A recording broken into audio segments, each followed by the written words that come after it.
最近、藤井風について調べていて少し気になったのが、中国を含むアジア圏での名前の広がり方です。今回話題になっているのは、スターフォーカストレンド20をめぐるランキング情報。公開されている情報を確認すると、藤井風は東南アジア向けのスターフォーカストレンド20ジャパンで1位になったと報じられています。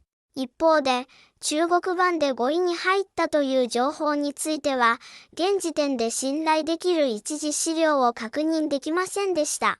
ここは分けて考えた方が良さそうです。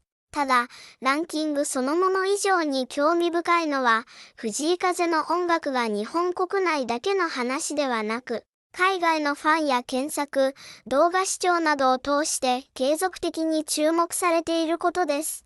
特に代表曲の死ぬのがいいわは、海外の SNS や動画をきっかけに広く知られるようになり、その後も藤井風という名前そのものへの関心につながっています。スターフォーカストレンド20ジャパンについて報じられた内容では、SNS のトレンドや Google 検索、YouTube での動きなど、複数の指標を組み合わせて注目度を見る仕組みとされています。だからこそ、単純な音楽チャートとは少し違った角度から、アーティストの存在感を見ることができます。藤井風の場合、こうした数字を追っていくと、楽曲そのものだけでなく、言葉や映像、ステージでの姿まで含めた存在全体が海外で受け取られていることに気づきます。国が変われば音楽の聴かれ方も変わる。それでも名前が残っていく。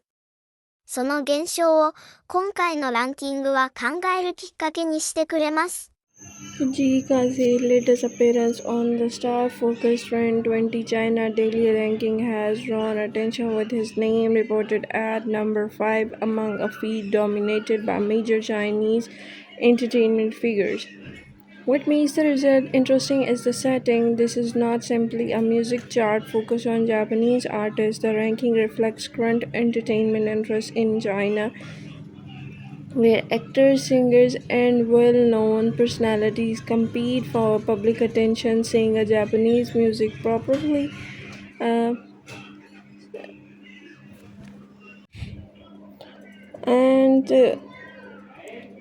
naturally raises question about how his presence has expanded beyond Japan. Fujikaze, this moment fits into a much larger international story. His music has already found listeners in different parts of Asia and beyond, with songs such as Shino Iwa becoming particularly recognizable through social media and online video platforms. That kind of exposure can begin with one song, but it can eventually lead listeners towards an artist's wider catalog and identity. There is also something distinctive about the way Fujikaze music travels.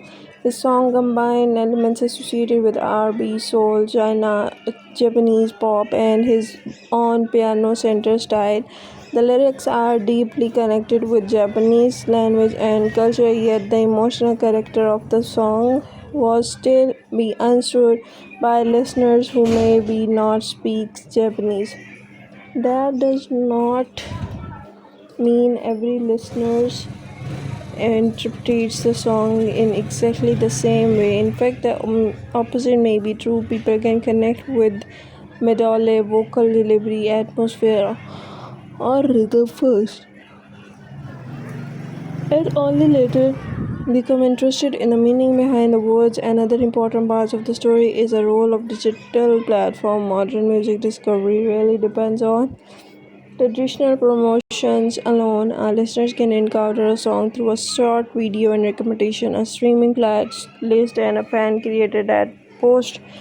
If that first encounter leaves an impression, the listener may search for more. One person introduces another, and gradually a much wider audience can develop. That makes a ranking position like number 5 interesting, but it should be still be viewed as a snapshot rather than permanent proof of popularity. Ranking can change quickly, and a single result cannot represent an entire country music audience. Still, the broader pattern is worth watching. Fujikaze increasingly discovered by listeners outside Japan and China, is a special significant market within a wider Asian landscape. For Fujikaze, that process appears to be continue, and as more listeners encounter his music his own way, his international story may become less and crossing a border and more about how naturally music can travel without needing permission for one. So perhaps the most fascinating part is not the number itself but also afterward. When an artist becomes recognizable in another country, the next question is whether that attention turns into lasting curiosity.